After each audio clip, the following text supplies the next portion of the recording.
அன்பு நெஞ்சங்களுக்கு என் பணிவான வணக்கங்கள்.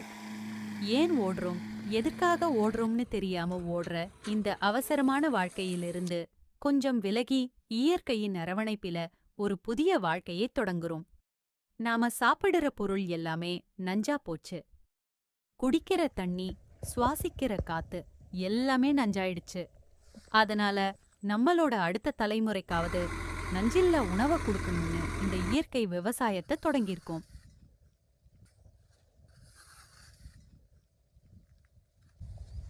தரிசு நிலத்தை வளமான இயற்கை பண்ணையாக மாற்றுவதே எங்களின் கனவு. அந்த கனவை நனவாக்குவதற்காகத்தான் இந்த நிலத்தை நாங்கள் தேர்ந்தெடுத்தோம். கிட்டத்தட்ட 15 ஆண்டுகளாக விவசாயம் செய்யப்படாமல் தரிசாக கிடக்கும் இந்த நிலத்தை மீண்டும் உயிர்ப்பித்து வளமான மண்ணாக மாற்ற வேண்டும் என்பதே எங்களின் இலக்கு.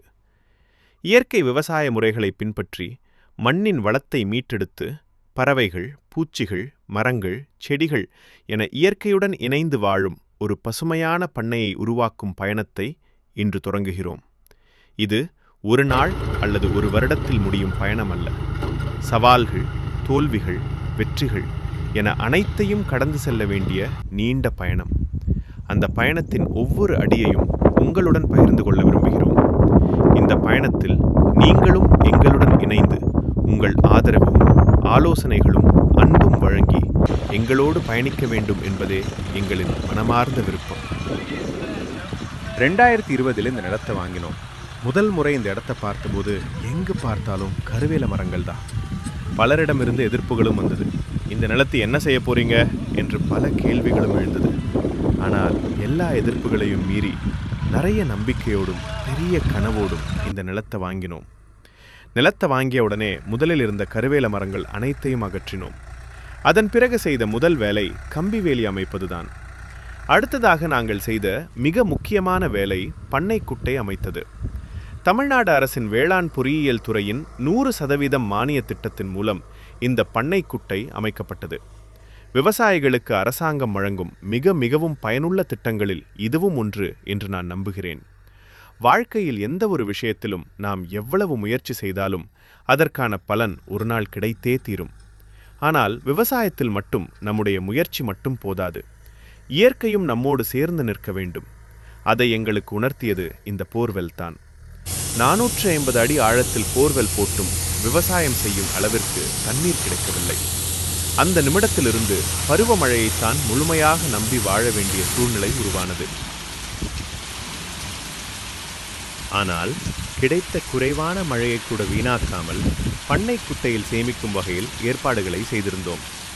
அதனால்தான் மழை குறைவாக இருந்த ஆண்டுகளிலும் கருப்பு கவுனி, மாப்பிள்ளை சம்பா, காட்டு யானம், குடல் வாழை, இலுப்பை பூ சம்பா, தூயமல்லி, சொர்ணமசூரி போன்ற பல பாரம்பரிய நெல் ரகங்களை சாகுபடி செய்து ஓரளவிற்கு நல்ல விளைச்சலையும் பெற முடிந்தது. அதோடு மட்டுமல்லாம வரப்பு ஓரத்தில் வேங்கை, மகோகனி, குமிழ்த்தேக்கு, நீர்மருது, செம்மரம் போன்ற டிம்பர் மரங்களை நடவு பண்ணியிருந்தோம்.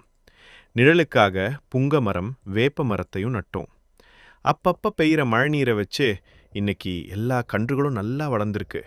இந்த வளர்ச்சி எங்களுக்கு ஒரு நம்பிக்கையையும் கொடுத்துருக்கு. வெறும் கருவேல மரமாக இருந்த இந்த இடத்தில் வெயிலுக்கும் மழைக்கும் ஒதுங்க ஒரு நிழல் தர்ற மரம் கூட இல்லாத இடத்துல இன்னைக்கு 100க்கும் மேற்பட்ட நம் பாரம்பரிய மரங்களை வளர்த்துருக்கோம். இதுவே எங்களுக்கு கிடைச்ச வெற்றிதான்னு பெருமையாக சொல்லிக்கலாம்.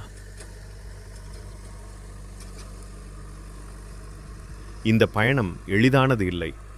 ஒரு பக்கம் ஐடி வேலை, இன்னொரு பக்கம் குடும்ப பொறுப்புகள். அதனால் விவசாயத்தில் முழு கவனம் செலுத்த முடியவில்லை. அதனால்தான் எதற்காக ஓடுகிறோம் என்று தெரியாமலே ஓடிக்கொண்டிருக்கும் இந்த வாழ்க்கையிலிருந்து கொஞ்சம் விலகி இயற்கையின் அரவணைப்பில் ஒரு புதிய வாழ்க்கையை தொடங்க முடிவு செய்தோம். இனிமேல் முழுநேர விவசாயத்தில் ஈடுபட வேண்டும் என்பதுதான் எங்களுடைய தீர்மானம். நம்மாழ்வார் ஐயா அடிக்கடி சொல்லுவார், விவசாயம் என்பது லொகேஷன் ஸ்பெசிஃபிக்.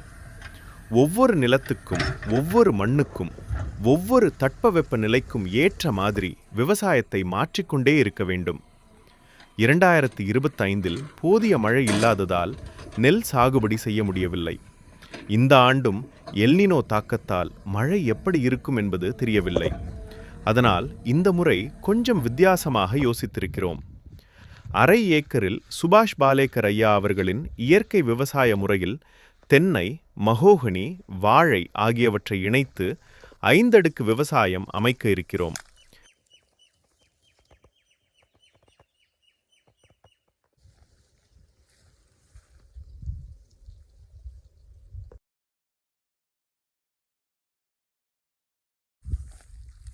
மேலும் 25 சென்டில் எங்கள் குடும்பத்தின் தேவைக்காக மேட்டுப்பாத்தி முறையில் 5 அடுக்கு காய்கறி தோட்டம் உருவாக்கும் முயற்சியையும் தொடங்கியிருக்கிறோம்.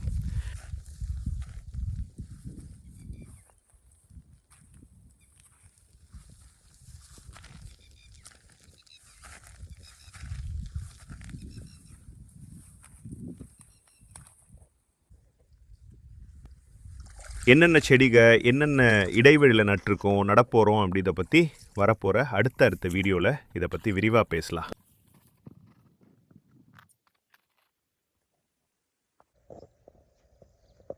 அதேபோல் இன்னொரு 25 சென்டில் சிறுவாச்சூர் ராஜு ஐயா அவர்களின் முறையில் கிரன்ச் அமைத்து 5 அடுக்கு முறையில் ஒரு உணவுக் காட்டை உருவாக்கும் முயற்சியையும் தொடங்கியிருக்கிறோம்.